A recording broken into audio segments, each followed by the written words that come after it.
के किनारे झोंपड़ी में एक बुढ़िया बिल्कुल अकेली रहती थी। वो गुजर बसर के लिए जंगली फल खाती और करीब ही बहती नदी का पानी पीती थी और इसकी मछलियों को भी इस्तेमाल करती थी। एक दिन बुढ़िया मछली पकड़ने नदी किनारे गई तो वहां उसे एक उकाब जख्मी हालत में मिला।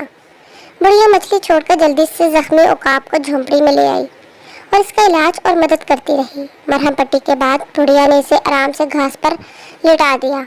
कुछ देर बाद उकाब बिल्कुल ठीक हो गया तो उसने उड़ान भरी और ये जा वो जा, लेकिन कुछ देर बाद आकर बुढ़िया के पास बैठ गया और एहसानमंदी की नज़रों से देखने लगा, जैसे वो अपनी ज़िंदगी बचाने पर बुढ़िया का बहुत शुक्रिया अदा करना चाहता हो।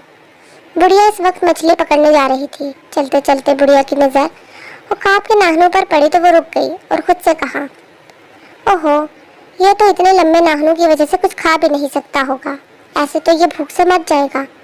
ये सोचकर बुढ़िया ने झट उकाब को पकड़ा और वरांती के एक वार से उकाब के नाखून पंजों समेत काट लिए।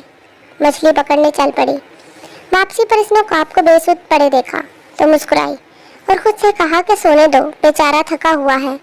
फिर बुढ़िया खुद भी सो गई। शाम को जागने पर उसने देखा कि उकाब इसी हालत में पड़ा हुआ था।